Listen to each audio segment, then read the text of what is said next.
जय माता दी दोस्तों, हमारे आज नवरात्रि का 7वां दिन है और हम अपने माँ के पाठ को प्रारंभ करते हैं। भगवती के श्री विग्रह से कौशिकी का प्राकट्य, देवी की कालिका रूप में परिणति, देवताओं को आश्वासन, शुंभ निशुंभ को देवी के पधारने का संवाद प्राप्त होने पर उनका मंत्रियों से परामर्श, शुंभ के द्वारा प्रेरित दूत सुग्रीव से जगदम्बा की बातचीत। व्यास जी कहते, देवता शत्रुओं से अत्यंत संतप्त थे। उन्होंने जब इस प्रकार स्तुति की तब देवी ने अपने विग्रह से एक दूसरा रूप प्रकट कर दिया। जब भगवती पार्वती के शरीर से जगदम्बा साकार रूप में प्रकट हुई तब संपूर्ण जगत उन्हें कौशिकी नाम से पुकारने लगा। पार्वती के शरीर से भगवती कौशिकी के निकल जाने पर शरीर क्षीण हो जाने के कारण पार्वती का रूप काला पड़ गया, अतः वह कालिका नाम से विख्यात हुई। स्याही के समान काले वर्ण से वह बड़ी भयंकर जान पड़ती थी। भक्तों के संपूर्ण मनोरथ पूर्ण कर देना उनका स्वाभाविक गुण था। वह कालरात्रि नाम से प्रसिद्ध हुई। भगवती जगदम्बा का एक दूसरा मनोहर रूप भी विराजमान था। संपूर्ण भूषण उस श्री विग्रह की शोभा बढ़ा रहे थे। लावण्य आदि सभी शुभ गुणों से वह संपन्न था। तदनंतर भगवती जगदम्बा हंसकर देवताओं से कहने लगी, अब तुम लोग निर्भय होकर अपने स्थान पर विराजमान रहो। मैं शत्रुओं का संहार कर डालूंगी। तुम्हारा कार्य सम्यक प्रकार से संपन्न करने के लिए मैं सम्रांगण में विचरूंगी। तुम्हें सुखी बनाने के लिए शुंभ निशुंभ आदि सभी दानवों का मैं वध कर दूंगी। इस प्रकार कहकर बल के अभिमान से भरी हुई भगवती कौशिकी सिंह पर सवार हुई और शत्रुओं के नगर की ओर चल पड़ी। उन्होंने काली को भी साथ चलने का आदेश दिया। कालिका सहित भगवती जगदम्बा नगर के निकट जाकर जिधर से हवा आ रही थी वहीं ठहर गई और उन्होंने जगत को मोहित करने वाला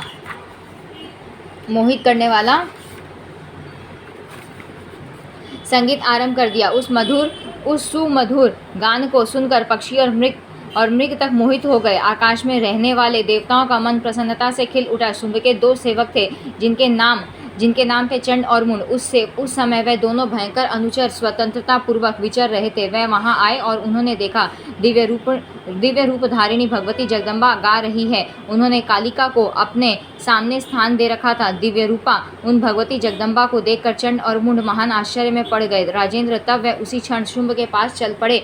उस समय दानवराज शुंभ अपने घर पर था।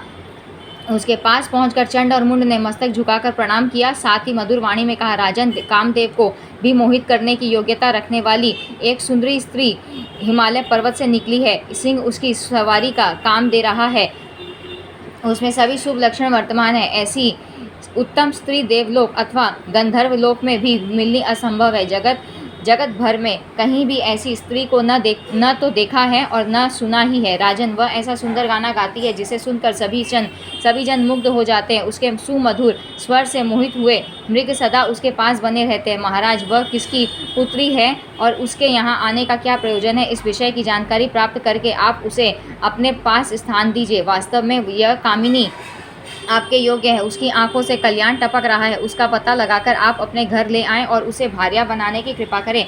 यह निश्चित है कि उसके समान किसी दूसरी सुंदरी स्त्री का होना जगत में नितांत असंभव है। राजन, देवताओं के संपूर्ण रत्नों पर आपका अधिकार हो चुका है। महाराज, फिर इस सुंदरी स्त्री को अपनाने में आप क्यों उदासीन हैं? राजन, आपने इंद्र से बलपूर्वक ऐश्वर्यपूर्ण ऐरावत, हाथी, पारिजात वृक्ष और ऊंचे श्रवा, अश्व आदि छीन लिए हैं। राजन, ब्रह्मा का अद्भुत विमान रत्नमय है।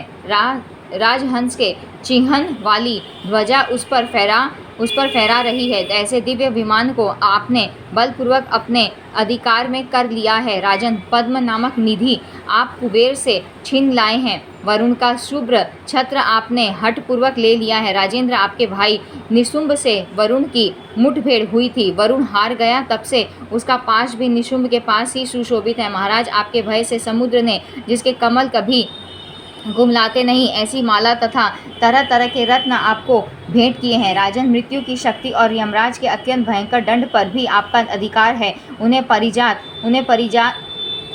उन्हें पराजित करके आपने उनको छीन लिया है। आपके पराक्रम का कहाँ तक बखान किया जाए। समुद्र से प्रकट हुई कामधेनु गौ इस समय आपके घर पर शोभा पा रही है। राजन मेनका प्रभृति अप्सराएं आपके अधीन रहकर सेवा करती हैं। इस प्रकार सभी श्रेष्ठ रत्नों को बलपूर्वक आपने अपने अधिकार में कर लिया है। फिर मन को मुग्ध करने वाली इस अनुपम स्त्री रत्न पर क्यों नहीं अधिकार जमाते। भूपते, आपके घर में जितने विपुल रत्न हैं वह सभी इस सुंदरी स्त्री का सहयोग पाकर ही अपने यथार्थ रूप में परिणत हो सकते हैं।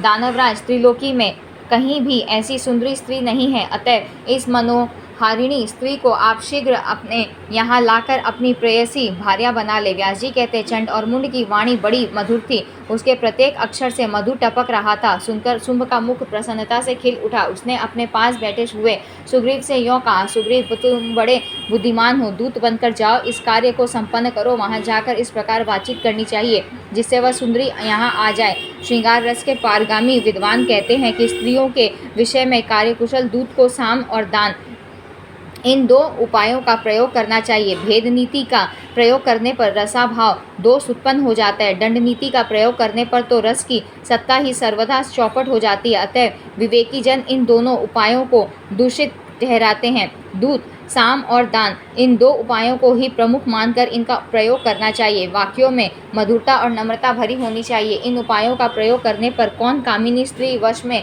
नहीं आ सकती। व्यास जी कहते हैं, शुंभ की बात अत्यंत प्रिय और चतुरता से ओतप्रोत थी। उसे सुनकर सुग्रीव तुरंत वहां से चल पड़ा। जहां भगवती जगदम्बा विराजमान थी वहां जाकर उसने देखा सुंदर मुख वाली भगवती जगदम्बा सिंह पर बैठी हुई शोभा पा रही है।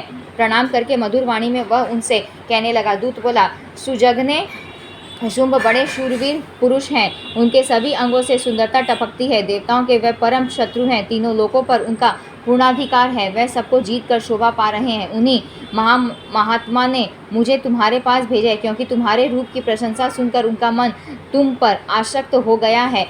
तनवंगी, उन दानवराज की प्रेमपूर्ण बातें सुनने की कृपा करो। उन्होंने नम्रतापूर्वक तुमसे कहलाया है। कांते, मैंने संपूर्ण देवताओं को परास्त कर दिया है। मैं त्रिलोकी का एक छत्र राजा हूँ।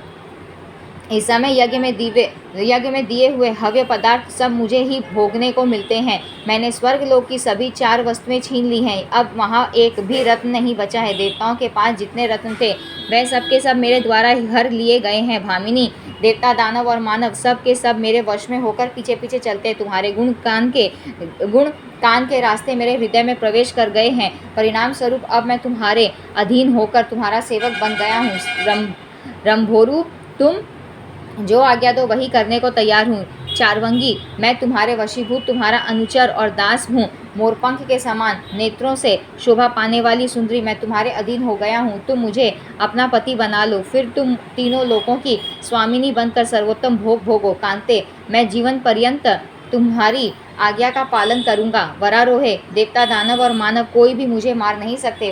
वरानने, तुम सदा सौभाग्यवती बनी रहोगी। सुंदरी, जहाँ तुम्हारा जी चाहे वहीं रहकर आनंद का उपभोग करो। महाराज शुंभ का यही संदेश है। इस पर विचार करके प्रेमपूर्वक जो कहना समुचित हो वही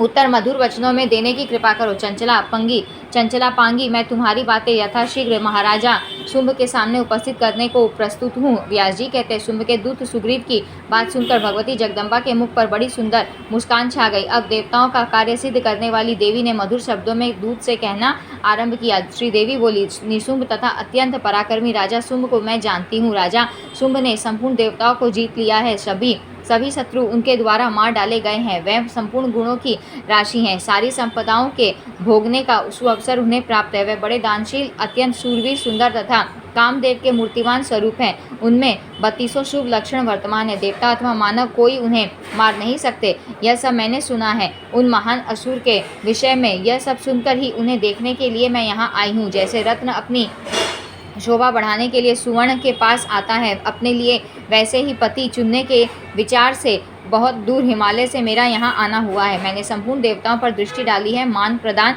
करने वाले भूमंडलवासी सभी मानव मेरे दृष्टिगोचर हुए हैं। अन्य भी जितने अत्यंत सुंदर कहलाने वाले गंधर्व और राक्षस हैं उन्हें भी मैं देख चुकी हूँ। सबके हृदय में शुंभ का आतंक छाया हुआ है। सभी कांपते हैं। जान पड़ता है किसी के शरीर में प्राण ही नहीं है। शुंभ के गुण सुनकर उन्हें देखने के लिए आज मैं यहाँ आ गई हूँ। महाभाग दूत, तुम जाओ और महाबली शुंभ से कहो, मेरे ये सभी वचन अत्यंत मधुर वाणी में, जहाँ दूसरा कोई न हो वहाँ एकांत में कहना। राजन, तुम बलवानों में अत्यंत बलवान तथा सुंदरों में सर्वोत्तम सुंदर हो। तुम दानी, गुणी, शूरवीर, संपूर्ण विद्याओं के पारगामी, विजयशील, समस्त देवताओं के विजेता, कुशल, तेजस्वी, उत्तम कुल में उत्पन्न, संपूर्ण रत्नों के भोक्ता, परम स्वतंत्र तथा अपनी शक्ति से समृद्धिशाली बने हो। तुम्हारा यह प्रभाव मुझे ज्ञात हो चुका है। मैं किसी को पति बनाना चाहती हूँ। मेरी बात बिल्कुल सत्य है, परंतु राक्षेंद्र, मेरे विवाह में एक अड़चन है। राजन, पूर्व समय में बाल स्वभाववश ही मैंने एक प्रतिज्ञा कर ली है। उस समय समान अवस्था वाली सखियों के साथ मैं एकांत में स्वेच्छानुसार खेल रही थी। मुझे अपने शारीरिक बल का बड़ा अभिमान हो गया था। अतः सखियों के सामने मैंने प्रतिज्ञा कर ली कि जो मेरे समान पराक्रम रखने वाला वीर सम्रांगण में मुझे जीत लेगा, उसके बलाबल को जानकर ही मैं उसे पति बनाऊंगी। मेरी यह बात सुनकर सखियों के मन में महान आश्चर्य हुआ। वह ठहाका मारकर हंसने लगी। उनके मुंह से निकल पड़ा, इसने झट से यह क्या कठिन नियम ले लिया। यह तो बड़ी अद्भुत प्रतिज्ञा है। अतएव राजेंद्र, तुम भी मेरे ऐसे पराक्रम को जानकर सामने डट जाओ और मुझे बलपूर्वक जीतकर अपना मनोरथ पूर्ण कर लो। तुम अथवा तुम्हारा भाई कोई भी सम्रांगण में आ जाए, परंतु युद्ध में मुझे परास्त करके ही विवाह करना होगा। यहाँ हमने 23वां अध्याय समाप्त किया है।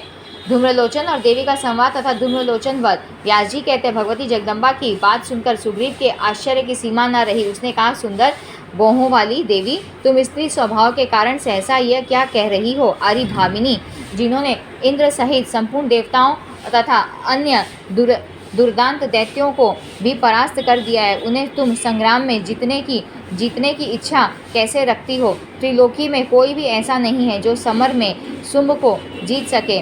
कमलपत्राक्षी, ऐसी स्थिति में तुम में क्या सामर्थ्य है जो तुम उनके सामने युद्ध में थोड़ी देर भी टिक सको? सुंदरी, बिना सोचे समझे कभी भी कोई वचन नहीं कहना चाहिए। अपने और विपक्षी के बल को जानकर ही समय के अनुसार बात करना उचित है। त्रिलोकी के अध्यक्ष महाराज शुंभ तुम्हारे रूप पर मोहित हो जाने के कारण प्रार्थना कर रहे हैं। तुम उनका मनोरथ पूर्ण करो। मूर्खतापूर्ण स्वभाव त्याग कर मेरी बात का आदर करके तुम शुंभ अथवा निशुंभ किसी की पत्नी बन जाओ। मैं ये तुम्हारे हित की बात कह रहा हूँ। बाले, तुम उनके पास नहीं जाओगी तो राजा शुंभ अत्यंत कुपित होकर अन्य बहुत से दूतों को भेजेंगे। वह दूत बड़े ही बलाभिमानी हैं। तब वह तुम्हारी चोटी पकड़कर बलपूर्वक तुम्हें ले जाकर शुंभ के सामने उपस्थित कर देंगे। यह बात बिल्कुल निश्चित है। अतः तनवंगी, अपनी लज्जा सुरक्षित रखने के लिए ही तुम्हें इस दुस्साहस का सर्वदा त्याग कर देना चाहिए। तुम एक आदरणीय देवी हो। मेरी बात मानकर शुंभ के पास चलने की कृपा करो। कहाँ तीखे तीरों से होने वाली मारकाट और कहाँ रति से उत्पन्न होने वाला सुख। तुम्हें सार असार बात पर विचार करके मेरे हितकर वचनों पर ध्यान देना चाहिए। तुम शुंभ अथवा निशुंभ को स्वामी बना लो। यूँ करने में ही तुम्हारा परम कल्याण है। देवी ने कहा, महाभाग दूत, तुम बड़े कार्य कुशल और सत्यवादी हो। शुंभ और निशुंभ निश्चय ही अत्यंत बलवान है, यह बात मैं जान गई, किंतु लड़कपन से ही मैंने जो प्रतिज्ञा कर रखी है उसे कैसे अन्यथा किया जाए। अतः तुम निशुंभ अथवा उससे भी अधिक बलवान शुंभ से कह दो कि बिना युद्ध किए कोई भी मेरा स्वामी नहीं बन सकेगा, चाहे कोई कितना भी सुयोग्य और सुंदर क्यों न हो। राजन, मुझे जीत कर पाणी ग्रहण कर लो। मैं अबला होती हुई भी युद्ध करने के विचार से ही इस समय यहाँ आई हूँ। यह बात तुम्हें समझ लेनी चाहिए। तुम में शक्ति हो तो वीर धर्म का आश्रय लेकर मेरे साथ युद्ध करो, और यदि मेरे त्रिशूल से डरते हो तो अभी पाताल भाग जाना तुम्हारे लिए श्रेष्ठकर है। तुम्हें जीने की अभिलाषा हो तो स्वर्ग और पृथ्वी, इन दोनों स्थानों को छोड़कर तुरंत भाग जाओ। दूत, तुम अभी जाओ और आदर पूर्वक अपने स्वामी को मेरी ये बातें सुना दो। फिर महाबली शुंभ विचार करके जो उचित होगा वही करेंगे। संसार में दूत का यही धर्म है कि जो बात सत्य हो उसे व्यक्त कर दे। धर्म के शत्रु और स्वामी दूत को दोनों के प्रति निष्पक्ष व्यवहार करना चाहिए। अब तुम भी वैसा ही करो, विलंब मत करो। व्यास जी कहते हैं, उस समय भगवती जगदम्बा के मुख से जो बातें निकली वह नीति युक्त, शक्ति संपन्न, हेतुपूर्ण और अत्यंत प्रतिभा से युक्त थी। उन्हें सुनकर शुंभ के दूत सुग्रीव के आश्चर्य की सीमा न रही। बार बार विचार करने के पश्चात वह अपने स्वामी के पास लौट गया और चरणों में मस्तक झुकाकर नम्रतापूर्वक कहने लगा। उसकी बात नीतिपूर्ण, मृदु और मनोहर थी। दूत ने कहा, राजेंद्र, सत्य और प्रिय बात कहना चाहिए। इस नियम के कारण मेरे हृदय से चिंता दूर नहीं हो रही है, क्योंकि जो सत्य हो और प्रिय भी हो ऐसा वचन अत्यंत दुर्लभ है। अप्रिय कहने वाले दूत के प्रति राजा सर्वदा कुपित हो सकते हैं। मैं उस स्त्री से भेंट करके आ रहा हूँ, पर यह नहीं जान सका कि वह निर्बल है या सबल। मेरी समझ में नहीं आ सका, अतः मैं क्या कहूँ। मेरे देखने में वह युद्ध करना चाहती है, उसके वचन बड़े गर्वपूर्ण और कठोर हैं। महामते, उस स्त्री ने जो कहा है उसे भली भांति सुनने की कृपा करें। उसका कथन है, मैं छोटी लड़की थी, तब एक दिन सखियों के साथ खेलते कूदते समय विनोद में ही मैंने विवाह के विषय में ऐसी प्रतिज्ञा कर ली थी कि जिसके प्रयास से युद्ध में मेरी हार हो जाएगी तथा जो मेरे बल के अभिमान को चूर्ण कर देगा, उसी समान बल वाले वीर को मैं पति रूप से वरण करूंगी। राजेंद्र, मेरी वह प्रतिज्ञा व्यर्थ न हो, ऐसी ही चेष्टा करनी चाहिए। अतएव धर्मज्ञ, तुम युद्ध में जीत कर मुझे अपने अधीन कर लो। जो उस स्त्री के कहे हुए वचन सुनकर मैं आपकी सेवा में उपस्थित हूँ। महाराज, अब आपको जो अभीष्ट और प्रिय हो वही करे। वह स्त्री तो युद्ध के लिए निश्चित विचार कर चुकी है। वह सिंह पर चढ़ी हुई है और उसने हाथों में आयुध ले रखे हैं। राजन, अपने निश्चय से वह डिग नहीं सकती। अब जो उचित जान पड़े वही करने की कृपा करे। व्यास जी कहते हैं, अपने दूत सुग्रीव के द्वारा देवी का यह कथन सुनकर राजा शुंभ ने पास बैठे हुए महान सूरवीर भाई निशुंभ से पूछा। शुंभ ने कहा, भाई तुम बड़े बुद्धिमान हो, सच्ची बात बताओ, इस अवसर पर हमें क्या करना चाहिए। कोई स्त्री युद्ध की अभिलाषा से हमें बुला रही है, अतः अब मैं स्वयं लड़ाई के मैदान में चलूं अथवा तुम ही सेना साथ लेकर जाओगे। निशुंभ, ऐसी स्थिति में तुम्हारी जो सम्मति हो वही मैं करूंगा। निशुंभ ने कहा, वीर, अभी रण क्षेत्र में न तो मुझे जाना चाहिए और न आपको ही महाराज। शीघ्र ही धूम्रलोचन को भेज दीजिए। वह जाएं और युद्ध भूमि में उस सुंदर नेत्र वाली स्त्री को अपने अधीन करके ले आएं, फिर आप उसके साथ विवाह कर लें। व्यास जी कहते हैं, छोटे भाई निशुंभ की बात सुनकर पास ही बैठे हुए धूम्रलोचन को देवी के पास जाने के लिए शुंभ ने आज्ञा दी। शुंभ ने कहा, धूम्रलोचन, तुम एक विशाल सेना लेकर अभी जाओ। अपने बल के अभिमान में चूर रहने वाली उस हठीली स्त्री को पकड़कर यहाँ ले आना तुम्हारा परम कर्तव्य है। देवता, दानव अथवा महाबली मानव कोई भी उसके अनुचर हो, उन सबको तुरंत मृत्यु के मुख में झोंक देना चाहिए। उसके साथ एक काली रहती है, उसको भी मारकर उस सुंदरी को ले आना। यह उत्तम कार्य करके तुम बहुत शीघ्र यहाँ लौट आओ, परंतु प्रशंसनीय प्रेम प्रकट करने वाली उस साध्वी स्त्री को तुम भली भांति सुरक्षित रखना, क्योंकि वीर, उस सुंदरी के सभी अंग बड़े ही कोमल हैं। उसके सहायक जो भी शस्त्र लेकर सम्रांगण में आए उन सबको तो मार डालना चाहिए, परंतु उस स्त्री को सब तरह से प्रयत्न पूर्वक बचाना चाहिए।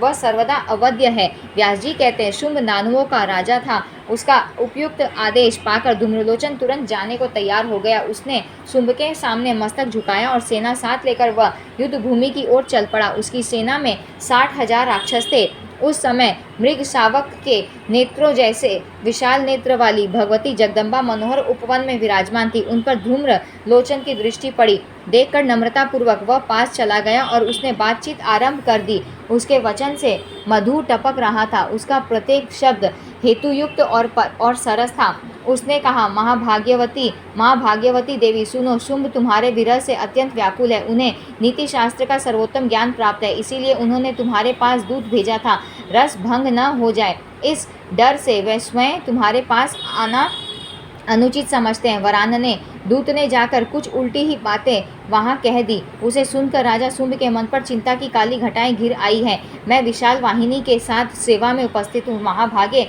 तुम बड़ी चतुर हो, मेरे मधुर वचन सुनने की कृपा करो। देवताओं के अभिमान को चूर्ण करने वाले शुंभ त्रिलोकी के शासक हैं। तुम उनकी पटरानी बनकर अनुत्तम सुख भोगने के उस अवसर को हाथ से मत खो। उनकी बड़ी बड़ी भुजाएं हैं, काम संबंधी बल का रहस्य उन्हें विदित है, वह अवश्य विजय पा जाएंगे। तुम चित्र विचित्र हाव भाव करो, वह भी वैसे करने में सहमत हो जाएंगे। इस विषय के साक्षित्व का काम यह काली करेगी। परमार्थ वेता महाराज शुंभ इस प्रकार संग्राम करके विजय होने के पश्चात सुख सैया पर सोकर अपना श्रम दूर करेंगे। तुम्हारी बात सुनते ही शुंभ सम्यक प्रकार वशीभूत हो गए हैं। मेरा सुंदर वचन पथ्य एवं हितकारक है, तुम इसका अवश्य पालन करो। गणाध्यक्ष गणाध्यक्ष शुंभ की सेवा से विमुख रहना तुम्हारे लिए अनुचित है। उनके सहयोग से तुम अत्यंत ही आदर की पात्र बन जाओगी। वह अवश्य ही मंदभागी हैं, जिन्हें तुम्हारे साथ अस्त्र युद्ध करना अभिष्ट है। सूरत वल्लभे कांते, वह तुम्हें पाने के सदा अधिकारी हैं। तुम जैसे अपने मुख के मध्य से सिंचित करके बकुल और पूर्वक वृक्ष को विकसित करती हो, वैसे ही अपने स्नेह रस युक्त पदाघात से राजा शुंभ को आह्लादित करने की कृपा करो। व्यास जी कहते हैं, इस प्रकार कहकर धूम्रलोचन चुप हो गया। तब भगवती कालिका ने हंसकर उत्तर दिया, अरे नीच, तेरी बातें तो ऐसी हैं मानो तू कोई नट हो। तू मिथ्या मनोरथों को मन में स्थान देकर मीठी बातें बक रहा है। अरे मूढ़, यदि तुझ पराक्रमी वीर को सेना सहित दुरात्मा शुंभ ने भेजा है तो अब व्यर्थ की बातें छोड़कर युद्ध के लिए तैयार हो जा। देवी को क्रोध आ गया है। वह शुंभ निशुंभ तथा तेरे अतिरिक्त अन्य भी जो अत्यधिक बलवान हैं, उन्हें बाणों से मार कर ये अपने स्थान पर पधार जाएगी। कहा तो वह प्रचंड मूर्ख शुंभ और कहाँ विश्व को विमोहित करने वाली भगवती जगदम्बा। इन दोनों का वैवाहिक संबंध संसार में सर्वदा अयुक्त है। क्या कहीं अत्यंत कामातुर होने पर भी सिंहनी सियार को, हथिनी गधे को और सुरभि बहुत साधारण सांड को अपना पति बना सकती है? यह असंभव है। तू जा और शुंभ एवं निशुंभ से मेरी सच्ची बात कह दे।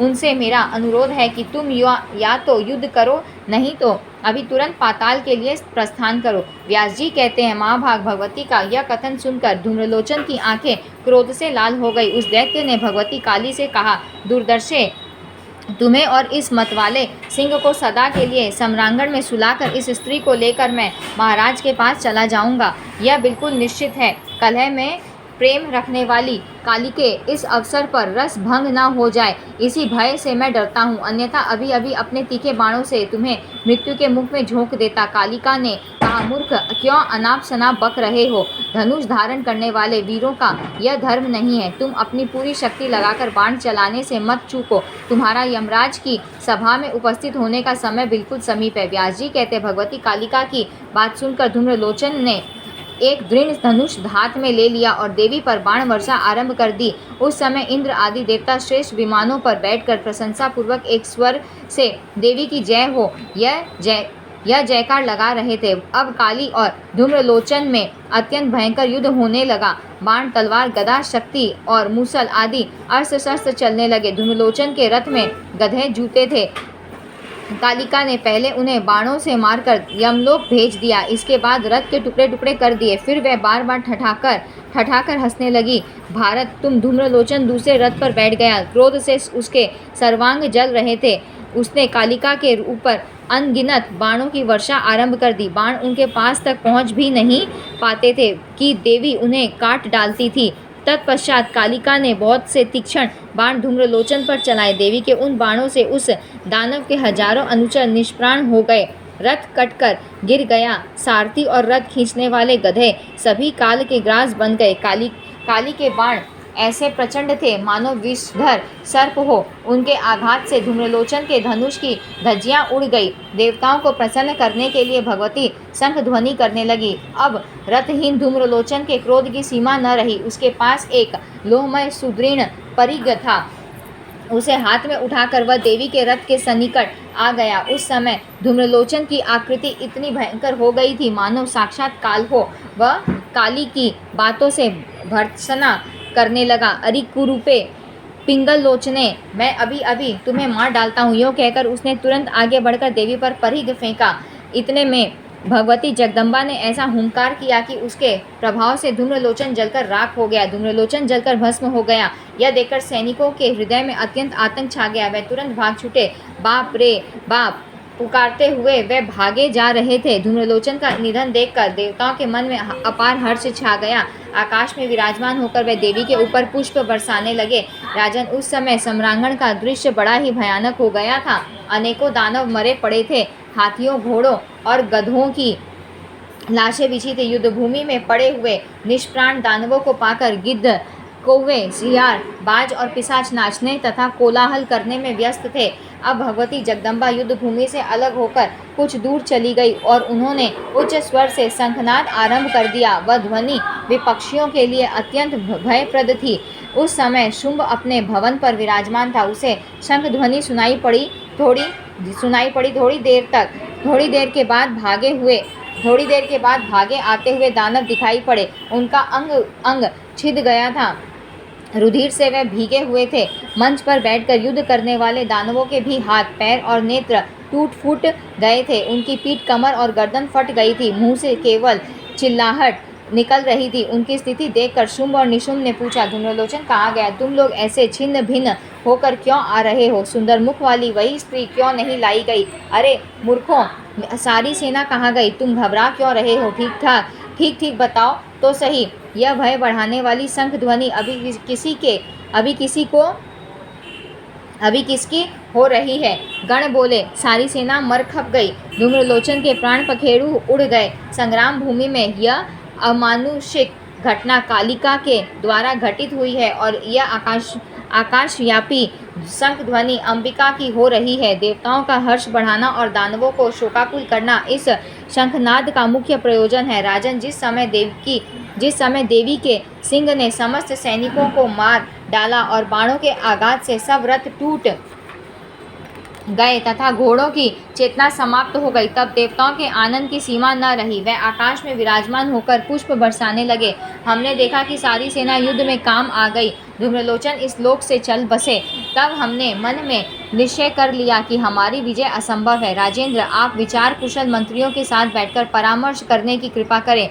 महाराज, आश्चर्य तो यह है कि वह जगदम्बिका अभी अकेली है। उसके पास एक भी सैनिक नहीं है, पर यह निश्चय है कि किसी भी विपत्तिग्रस्त समय में संपूर्ण देवता उसकी सहायता करने के लिए तैयार हो जाएंगे। ज्ञात हुआ है विष्णु और शंकर भी समयानुसार उसके समीप रहते हैं। लोकपालगण आकाश में रहते हुए भी इस अवसर पर उस देवी की समीपवर्ती बने हुए हैं। सूरतापन, भूत, पिशाच, यक्ष, गंधर्व, किन्नर और मनुष्य, यह सभी समय आने पर उसके सहायक बन सकते हैं। ऐसी मान्यता रखनी चाहिए। हम अपनी समझ से ऐसा अनुमान करते हैं कि सभी अंबिका के सहायक बन जाएंगे। ऐसी स्थिति में अपने अभीष्ट कार्य की कोई आशा नहीं करनी चाहिए। वह एक ही देवी चराचर सहित अखिल जगत का संहार कर सकती है। फिर इन थोड़े से दानवों को मार डालना उसके लिए कौन सी बात है? महाभाग, इस बात को समझ बूझकर आपकी जैसी रुचि हो करें। सेवक का कर्तव्य है कि जो बात हितकर एवं सत्य हो वही नपे तुले शब्दों में स्वामी के सामने निवेदन कर दे। व्यास जी कहते हैं, अपने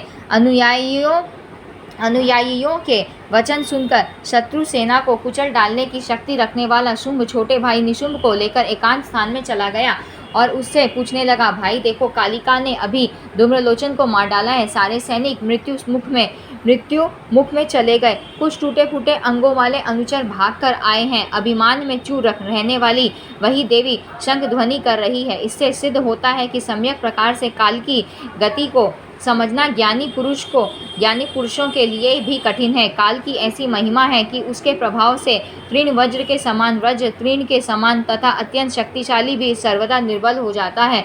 महाभाग, मैं तुमसे पूछ रहा हूँ, ऐसी परिस्थिति में अब आगे क्या करना चाहिए? दैव हमारे प्रतिकूल है, इसी कारण यह अंबिका यहाँ आई है। निश्चय ही इस पर मन गड़ाना अनुचित है। वीर, बताओ, शीघ्र ही यहाँ से भाग चलने में कुशल है या युद्ध करने में?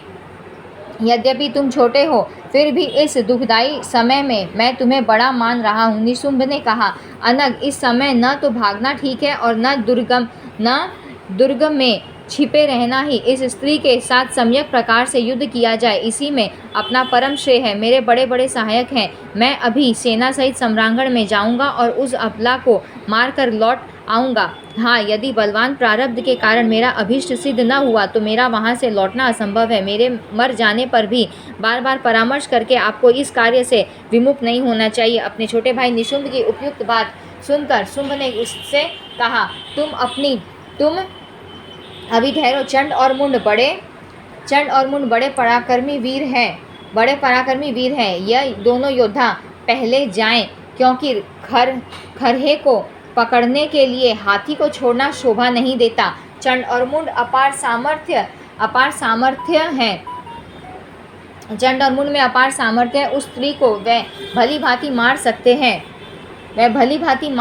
हैं। तदनंतर राजा शुंभ ने चंड मुंड से कहा, चंड और मुंड, तुम दोनों अपनी संपूर्ण सेना के साथ अभी यात्रा कर दो। मद से उन्मत्त रहने वाली वह स्त्री बड़ी निर्लज है, उसे मार डालना तुम्हारी यात्रा का मुख्य उद्देश्य होना चाहिए। वीर, तुम बड़े भाग्यशाली हो, अथवा ऐसा करो कि उस सुलोचना काली को सम्रांगण में परास्त करके पकड़ लो और इस अत्यंत कठिन कार्य को करने के पश्चात यहाँ लौट आओ। यदि वह मतवाली अंबिका पकड़ी जाने पर भी नहीं आती तो उसे भी अत्यंत तीखे बाणों से मार डालना चाहिए। यह युद्ध भूमि की शोभा है। यहाँ हमने 24वां और 25वां अध्याय समाप्त किया है। चंड-मुंड का निधन तथा रक्त बीज के साथ देवी की बातचीत। व्यास जी कहते हैं, महाबली चंड और मुंड बड़े सूरवीर थे। शुंभ की उपयुक्त आज्ञा पाकर वे विशाल सेना को साथ लिए उसी क्षण सम्रांगण में जा धमके। देवताओं का हित साधन करने वाली भगवती जगदम्बा वहां विराजमान थी। उन्हें देखकर महान पराक्रमी चंड और मुंड शांतिपूर्वक उनसे कहने लगे, देवी, तुम क्या देवताओं की शक्ति कुंठित करने वाली शुंभ और इंद्र विजय उग्र स्वभाव वाले निशुंभ को नहीं जानती? सुंदरी, तुम इस समय अकेली हो, केवल सिंह तुम्हारी सवारी का काम दे रहा है। दुबुर्धे, इस स्थिति में भी तुम सब प्रकार की सेनाओं से संपन्न शुंभ को जीतने की इच्छा कर रही हो। क्या कोई भी स्त्री अथवा पुरुष तुम्हें उत्तम परामर्श देने वाला नहीं मिला? देवता तो तुम्हारा ही विनाश करने के लिए तुम्हें प्रेरित कर रहे हैं। तन्वंगी, तुम्हें अपने और शत्रु पक्ष के बल के विषय में विचार करके ही कार्य करना चाहिए। 18 भुजाएं होने के कारण जो तुम अभिमान करती हो वह बिल्कुल व्यर्थ है। शुंभ युद्ध में बड़े कुशल हैं, उन्होंने देवताओं को परास्त कर रखा है। भला उनके सामने इन व्यर्थ की बहुत सी भुजाओं से अथवा श्रमदायी आयुधों से तुम्हारा कौन सा प्रयोजन सिद्ध हो सकता है? इस अवसर पर ऐरावत की सूंड काट डालने वाले हाथियों को विदीर्ण करने में कुशल तथा देवताओं को हरा देने वाले महाराज शुंभ का मनोरथ पूर्ण करना ही तुम्हारा परम कर्तव्य है। कांते, तुम व्यर्थ गर्व करती हो, हमारे प्रिय वचन का अनुमोदन करो। विशाल लोचने, यही करने में तुम्हारा हित है। यही कार्य तुम्हारे लिए सुखदायी एवं दुख का नाश करने वाला है। शास्त्र के रहस्यों को भलीभांति जानने वाले बुद्धिमान व्यक्ति को चाहिए कि दुखदायी कार्यों को दूर से ही त्याग दें और सुखप्रद कार्यों का सेवन करें। कोयल के समान मीठे वचन बोलने वाली देवी, तुम बड़ी विदुषी हो। शुंभ के महान बल पर दृष्टिपात तो करो। देवताओं का समाज इनके द्वारा कुचल डाला गया है। इसी से इनका प्रशंसनीय प्रभुत्व प्रत्यक्ष है। प्रत्यक्ष प्रमाण छोड़कर अनुमान का आश्रय लेना बिल्कुल व्यर्थ है। संदेहास्पद कार्य में विद्वान पुरुष प्रवृत्त नहीं होते। दैत्यराज शुंभ को संग्राम में कोई भी जीत नहीं सकता। वह देवताओं के घोर शत्रु हैं। इसलिए स्वयं न आकर देवतागण उनके समक्ष तुम्हें प्रेरित कर रहे हैं। यह देवता मीठे वचन बोलते हैं, तुम इनके वाग्जाल में फंस गई हो। इनकी शिक्षा के रग रग में स्वार्थ भरा है, इससे तुम्हें महान क्लेश भोगना पड़ेगा। स्वार्थवश मित्रता करने वाले को छोड़कर धार्मिक मित्रता की अवलंबन करना चाहिए। देवता अत्यंत स्वार्थी है। मैंने तुमसे यह बिल्कुल सच्ची बात कही है। इस समय महाराज शुंभ के हाथ में विजयश्री है। अखिल भूमंडल के यह स्वामी है। देवताओं पर भी इनका अधिकार है। यह बड़े सुंदर, सुयोग्य, शूरवीर और रस शास्त्र के विशेषज्ञ हैं। तुम इनकी सेवा में उपस्थित हो जाओ। महाराज शुंभ की आज्ञा से संपूर्ण लोकों की संपत्ति भोगने का सुअवसर सहज ही तुम्हें प्राप्त होगा। तुम भली भांति विचार करके इन सुयोग्य स्वामी को पति बनाने का लाभ हाथ से मत जाने दो। व्यास जी कहते हैं, इस प्रकार चंड अपना अभिप्राय व्यक्त कर गया। उसकी बात सुनकर भगवती जगदम्बा मेघ की भांति गंभीर वाणी में गरज उठी और बोली, अरे धूर्ते, तू यहाँ से हट जा। क्यों कपटपूर्ण व्यर्थ की बातें बक रहा है? विष्णु और शंकर आदि को छोड़कर मैं दानव शुंभ को क्यों पति बनाऊं? मैं किसी को भी पति बनाना नहीं चाहती और न किसी पति से मेरा कोई काम ही है। अरे सुन, संपूर्ण जगत मेरा ही शासन मानता है। मैंने असंख्य शुंभ निशुंभ देखे हैं। इससे पूर्व सैकड़ों दैत्यों और दानवों को मैं मृत्यु के घाट उतार चुकी हूँ। प्रत्येक युग में देवताओं और दानवों के बहुतेरे समाज मेरे सामने ही काल के गाल में चले गए, अब भी जा रहे हैं और आगे भी जाएंगे। इस समय दैत्य वंश का संहार करने वाला काल यहाँ उपस्थित है। अपने वंश की रक्षा करने के लिए तू जो प्रयत्न कर रहा है यह बिल्कुल व्यर्थ है। महामते, तू वीर धर्म की रक्षा के लिए युद्ध करने में तत्पर हो जा। भावी मृत्यु को कोई हटा नहीं सकता। अतः महात्मा पुरुष को चाहिए कि यश की रक्षा में प्रमाद न करे। शुंभ और निशुंभ बड़े दुष्ट हैं, उनसे तेरा क्या प्रयोजन सिद्ध हो सकता है। तू उत्तम वीर धर्म का आश्रय लेकर स्वर्ग जाने की चेष्टा कर। शुंभ निशुंभ तथा अन्य भी जो तेरे बंधु बांधव हैं, वह अभी थोड़े समय के पश्चात तेरे अनुगामी बनेंगे। मैं अब क्रमशः संपूर्ण दैत्यों का संहार कर डालूंगी। मूर्ख, विषाद मत कर, युद्ध करना ही तेरे लिए समुचित है। मेरे हाथ से तेरा वध हो जाने के पश्चात तेरा भाई भी काल के मुख में जाने वाला है। तदनंतर शुंभ निशुंभ और मदोन्मत्त रक्तबीज भी प्राणों से हाथ धो बैठेंगे। अन्य भी जितने दानव हैं, मैं उन सबका सम्रांगण में वध करूंगी। इसके बाद अपने स्थान पर चली जाऊंगी। तू रह अथवा शीघ्र भाग जा। रहता है तो तुरंत अस्त्र हाथ में लेकर मेरे साथ लड़ने के लिए तैयार हो जा।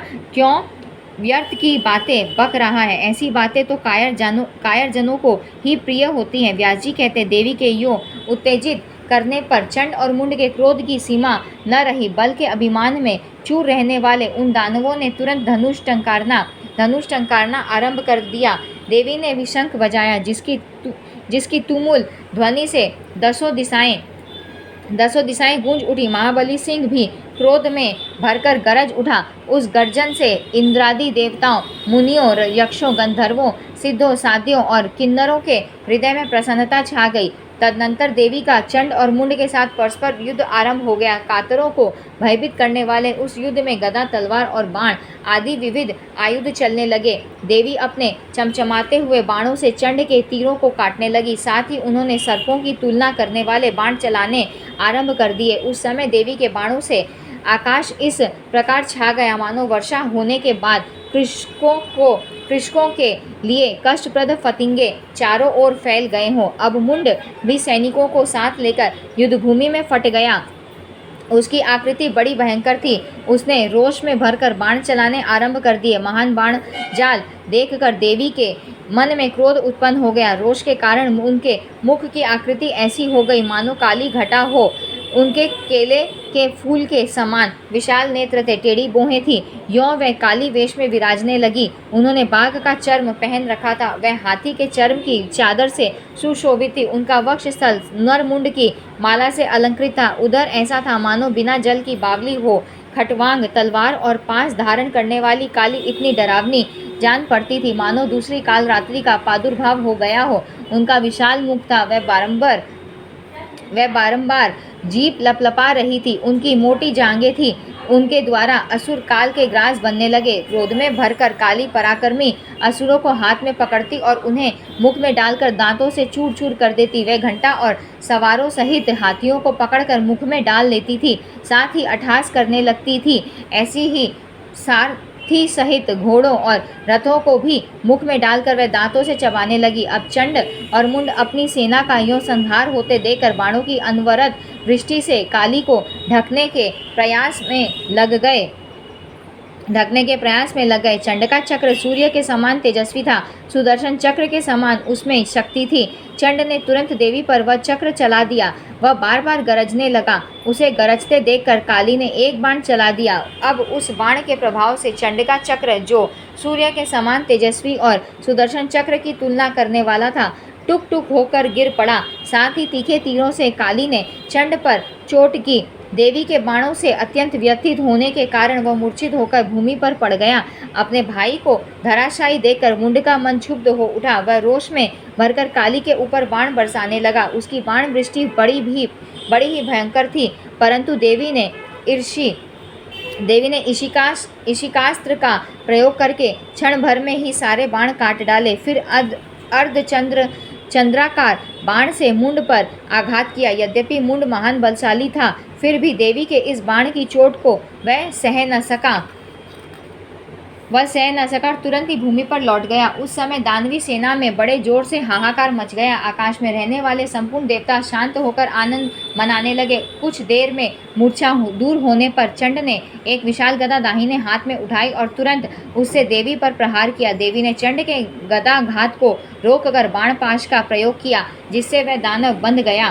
भाई को बंधा देख कवच पहने हुए मुंड हाथ में दृढ़ शक्ति लेकर आ गया। उसे देखकर देवी ने उसे भी बांधने की व्यवस्था कर दी। अतः वह दूसरा भाई भी बंध गया। चंड और मुंड दोनों दानवों को घरे की भांति गले में रस्सी डालकर लिए हुए हास्य विलास करती हुई काली भगवती जगदम्बा के पास आई। आकर बोली, प्रिय, इन दोनों पशुओं को लो। युद्ध में बड़ी कठिनता से परास्त होने वाले इन दोनों दानवों को संग्राम रूपी यज्ञ में बलि देने के लिए लाई हूँ। भगवती जगदम्बा ने देखा चंड और मुंड काली के प्रयास से उपस्थित थे। उनकी ऐसी दीनहीन दशा थी मानो सियार हो। भगवती ने मधुर वचनों में काली से कहा, रणप्रिय, तुम बड़ी विदुषी हो। शीघ्र ही देवताओं का कार्य सिद्ध करना तुम्हारा परम कर्तव्य है। व्यास जी कहते हैं, भगवती जगदम्बा की बात सुनकर काली ने उनसे कहा, युद्ध रूपी यज्ञ बहुत प्रसिद्ध है। इसमें तलवार खंबे का काम देती है। उसी के द्वारा इनका आलंबन करूंगी ताकि हिंसा का रूप भी सामने न आ सके। यो कहकर काली ने तलवार से चंड और मुंड के मस्तक काट डाले। तदनंतर वह आनंद में भरकर उनका रुधिर पीने लगी। इस प्रकार उन प्रबल दानवों का वध देखकर जगदम्बा प्रसन्नतापूर्वक काली से कहने लगी, कालिके, तुमने देवताओं का महान कार्य सिद्ध किया है। मैं तुम्हें उत्तम वर देती हूँ। चंड और मुंड का वध करने के कारण अब जगत में तुम चामुंडा नाम से विख्यात होगी। व्यास जी कहते, तदनंतर चंड और मुंड का निधन देखकर मरने से बचे हुए सैनिक भागकर अपने स्वामी शुंभ के पास पहुँचे। कितने ही वीरों के अंग बाणों से कट गए थे, कितनों के हाथ शरीर से अलग हो गए थे। उनके शरीर से रुधिर की धारा बह रही थी। वह रोते हुए सामने उपस्थित हुए और कहने लगे, महाराज, हमें बचाइए, अब काली सबको खा जाना चाहती है। उसने देवताओं को कष्ट देने वाले महान वीर चंड और मुंड को मार डाला। बहुत से सैनिक उसके ग्रास बन गए, अंग भंग हुए। हम सब लोग अत्यंत घबराए हुए हैं। प्रभु, काली के प्रयत्न से युद्ध भूमि अत्यंत भयंकर हो गई है। मालव देशवासी बहुसंख्य पैदल सैनिक, हाथी और घोड़े मरे पड़े हैं। रुधिर, मांस और मज्जा की एक कृत्रिम नदी बह चली है। कटे केश उसमें सेवा रखे समान जान पड़ते हैं। रथों के टूटे हुए चक्के भंवर हैं। बिना बाहु के धड़, मछली और कटे मस्तक तुम्बी फल के समान जान पड़ते हैं। उसे देखकर कातर हृदय वाले कांप उठते हैं। साथ ही शूरवीरों के हृदय में उत्साह भर जाता है। महाराज, अब आप कुल की रक्षा के लिए शीघ्र पाताल में पधारने की कृपा करें, अन्यथा रोष में भरी हुई वह कालिका हम सब लोगों का संहार कर डाले, इसमें कोई संशय नहीं है। धनुजेश्वर सिंह भी युद्ध भूमि में खड़ा होकर दानवों को निगले जा रहा है। वैसे ही काली के अनेकों बाण वीरों के प्राण हर रहे हैं। अतएव राजेंद्र, आप भी निशुंभ सहित व्यर्थ ही इस प्रयास में लगे हैं। महाराज, संपूर्ण राक्षस कुल का उच्छेद करने वाली यह दया शून्य स्त्री आपको मिल ही गई तो आपको क्या सुख देगी, जिसके लिए आप अपने बंधुओं को मृत्यु के मुख में झोंके चले जा रहे हैं। महाराज, जगत में जीत और हार प्रारब्ध के अनुसार होती है। बुद्धिमान पुरुष को चाहिए कि थोड़े प्रयोजनों के लिए महान कष्ट का अवसर सामने न आने दे। जगत प्रभु, देव की अद्भुत करामात देखिए, जिसके अधीन होकर केवल इस स्त्री के हाथ ही संपूर्ण राक्षस काल के ग्रास बन गए। आप अकेले ही लोकपालों को परास्त कर सकते हैं। इस समय तो आपके पास सैनिक भी हैं, फिर भी यह एक स्त्री निश्चिंत होकर युद्ध करने के लिए आपको ललकार रही है। प्राचीन समय की बात है, पुष्कर क्षेत्र में एक मंदिर में बैठकर आपने तपस्या की थी। लोक पितामह ब्रह्मा जी वर देने के लिए आपके पास पधारे। महाराज, उन्होंने आपसे कहा, सुभद्र वर मांगो। तब आपने अमर होने के लिए ब्रह्मा जी से प्रार्थना की। आपने कहा, देवता, दैत्य, मनुष्य, सर्प, यक्ष और किन्नर, इनमें कोई भी मुझे न मार सके। पुरुष मात्र से मैं अवध्य हो जाऊं। इसीलिए प्रभु, अब आपको मारने के लिए ही एक विशिष्ट स्त्री का यहाँ आना हुआ है। राजेंद्र, आप बुद्धिपूर्वक सम्यक प्रकार से विचार करके युद्ध से विरत हो जाएं। महाराज, यह देवी महामाया है, इसे परम प्रकृति समझना चाहिए। कल्प के अंत में संपूर्ण जगत का संहार करना इसका प्रधान कार्य है। सब पर शासन करने वाली यह कल्याणी संपूर्ण लोकों एवं देवताओं की भी जननी है। यो तो इसमें तीनों गुण वर्तमान है, किंतु प्रधानतया है यह तामसी प्रकृति की सारी शक्तियाँ इसमें निहित है। यह अजय, अविनाशी, नित्य, सर्वज्ञान संपन्न तथा सदा विराजमान रहती है। इसे वेद माता, गायत्री और संध्या भी कहते हैं। इसकी छत्र छाया में अखिल देवता विश्राम पाते हैं। समस्त सिद्धियों को देने वाली यह सिद्ध स्वरूपिणी देवी निर्गुण और सगुण रूप से निरंतर स्थित रहती है। गौरी नाम से विख्यात आनंदमयी इस देवी का स्वाभाविक गुण आनंद प्रदान करना है। इसकी कृपा से देवता सदा अभय रहते हैं। महाराज, यह जानकर आप इससे वैर करना छोड़ दीजिए। राजेंद्र, आप इसकी शरण में चले जाएंगे तभी आपकी रक्षा संभव है। इसके आज्ञाकारी बनकर आप अपने कुल के जीवन रक्षक बन जाइए। मरने से बचे हुए जो दैत्य हैं उन बेचारों की आयु तो अभी खतरे में न पड़े। व्यास जी कहते हैं, देवसेना को कुचल डालने वाले शुंभ ने दानवों की उपयुक्त बात सुनकर अपना वक्तव्य आरंभ किया। उसकी प्रत्येक बात प्रधान वीरों की सी थी। शुंभ ने कहा, मूर्खों, तुम्हारे शरीर छिद गए हैं, अतः तुम लोग भले ही उस स्त्री का सम्मान करो। तुम्हें जीने की विशेष इच्छा है, इसलिए तुम तुरंत युद्ध भूमि से भागकर पाताल में जा सकते हो। विजय के संबंध में मुझे कोई चिंता नहीं है, क्योंकि सारा जगत प्रारब्ध के शासन सूत्र में बंधा है। हमारी ही भांति ब्रह्मा आदि देवता भी दैव के अधीन है। मूर्खों, फिर मेरे लिए ही क्या चिंता है? जो होनी है वह तो टल नहीं सकती। जैसी भवितव्यता होती है उसी प्रकार का उद्यम भी आरंभ हो जाता है। सर्वदा यो विचार करके ज्ञानी जन कभी शोक नहीं करते, सदा निश्चिंत रहते हैं। मृत्यु के भय से अपने धर्म का परित्याग करना वह अनुचित समझते हैं। समय आने पर प्रारब्ध की प्रेरणा से सुख दुख, जीवन और मरण, यह सभी घटनाएं सर्वदा मनुष्य के सामने आया करती है। इंद्र प्रभृति सभी देवता आयु समाप्त हो जाने पर मृत्यु की मर्यादा का उल्लंघन नहीं करते। उसी प्रकार मेरे ऊपर भी काल का शासन अमिट है। संहार होगा अथवा विजय, इसकी मुझे कुछ भी परवाह नहीं। मुझे तो अपने धर्म का पालन करना है। अतएव युद्ध के लिए इस अबला के ललकारने पर मैं भागकर सैकड़ों वर्ष जीने की आशा क्यों करूं? अब मैं अवश्य युद्ध करूंगा। जो होनी है सो हुआ करे। जीत अथवा हार, जो भी परिस्थिति सामने आएगी, मुझे स्वीकार है। उद्यम के समर्थक विद्वान कहते हैं कि दैव बिल्कुल व्यर्थ है। भाषण करने की योग्यता रखने वाले उन विद्वानों की बात युक्त भी है। बिना उद्यम किए मनोरथ सिद्ध नहीं हो सकता। प्रारब्ध को बलवान बतलाना मूर्खों का काम है, न कि पंडितों का। अदृष्ट की सत्ता है, इसमें क्या प्रमाण हो सकता है? क्योंकि जो स्वयं अदृष्ट है उसका दिखाई पड़ना असंभव है। आटा पीसने वाली औरत चक्की के पास बैठ जाए और उद्यम न करे तो किसी प्रकार भी आटा तैयार नहीं हो सकता। यह सर्वदा देखा जाता है कि उद्यम करने पर ही सफलता मिलती है। कभी यदि कार्य नहीं सिद्ध होता तो इसमें उद्यम की कमी ही प्रधान कारण है। देश काल, अपना बल और शत्रु का बल, इस विषय में खूब सोच समझकर काम करने पर सिद्धि प्राप्त होती है। व्यास जी कहते हैं, यो निश्चित विचार करके दानवेश्वर शुंभ ने राक्षस प्रवर रक्तबीज को युद्ध भूमि में जाने की आज्ञा दी। रक्तबीज के साथ बहुत से सैनिक थे। शुंभ ने कहा, महाबाहो रक्तबीज, तुम सम्रांगण में जाओ। महाभाग, तुम्हें पूरी शक्ति लगाकर युद्ध में तत्पर हो जाना चाहिए। रक्तबीज बोला, महाराज, आपको कुछ भी चिंता नहीं करनी चाहिए। मैं उस स्त्री को मारकर आपके अधीन कर दूंगा। अब आप मेरी युद्ध चातुरी देखें। देवताओं की प्रेम भाजन यह एक छोटी सी लड़की कौन बड़ी वस्तु है? मेरे द्वारा बलपूर्वक युद्ध में परास्त होने के पश्चात यह आपकी दासी होकर रहेगी। व्यास जी कहते हैं, कुरुश्रेष्ठ, इस प्रकार कहकर राक्षस प्रवर रक्तबीज रथ पर बैठकर चल पड़ा। विशाल सेना उसके साथ थी। हाथी, घोड़े, रथ और पैदल सैनिक चारों ओर खचाखच भरे थे। रथ पर बैठा हुआ रक्तबीज पर्वत पर विराजने वाली भगवती जगदम्बा की ओर बढ़ा। उसे आते देखकर देवी ने शंख ध्वनि आरंभ कर दी। सुनकर संपूर्ण दैत्यों का हृदय कांप उठा। देवताओं के आनंद की सीमा न रही। शंख की गगनभेदी ध्वनि सुनने के पश्चात रक्तबीज बड़ी शीघ्रता के साथ देवी के पास जा पहुंचा और मधुर वाणी में कहने लगा। रक्तबीज बोला, बाले, तुम क्या मुझे कातर समझकर शंख ध्वनि से भयभीत कर रही हो? तनवंगी, तुमने मुझको क्या धूम्रलोचन समझ रखा है? मेरा नाम रक्तबीज है। मीठे वचन बोलने वाली देवी, मैं युद्ध करने के लिए तुम्हारे पास आया हूँ। तुम सावधान हो जाओ, मुझे किंचन मात्र भय नहीं है। प्रिय, आज तुम मेरा पराक्रम देख लो। अब तक तुम्हारे सामने जितने कायर आ चुके हैं उनकी श्रेणी में मैं नहीं हूँ। तुम अपने इच्छानुसार मुझसे युद्ध कर सकती हो। तुमने वृद्ध पुरुषों की सेवा की है।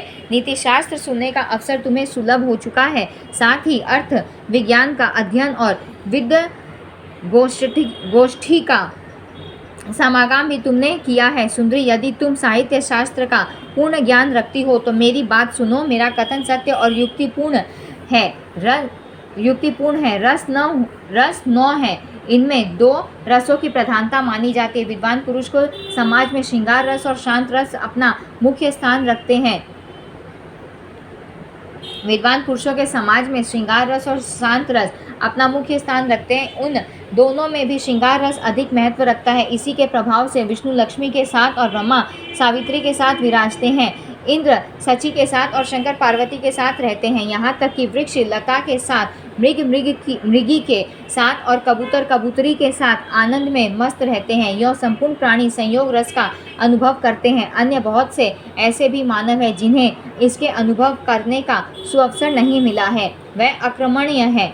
मधुर हास्य विलास में शांति रस की धारा बहती है। भला इस स्थिति वाले व्यक्ति के लिए कहाँ ज्ञान और कहाँ वैराग्य, काम, क्रोध, लोभ और मोह, इन पर विजय प्राप्त करना अत्यंत कठिन है। अतएव कल्याणी, तुम्हें अपने मन के अनुकूल पति बना लेना उचित है। महाबली शुंभ अथवा निशुंभ इसके लिए सर्वदा योग्य है। संपूर्ण देवताओं पर इन्होंने अधिकार प्राप्त कर लिया है। व्यास जी कहते हैं, रक्तबीज यूं कहकर भगवती जगदम्बा के सामने चुपचाप खड़ा हो गया। सुनकर चामुंडा, कालिका और अंबिका ठठाकर हंसने लगी। यहाँ हमने 26वां और 27वां अध्याय पूर्ण किया है।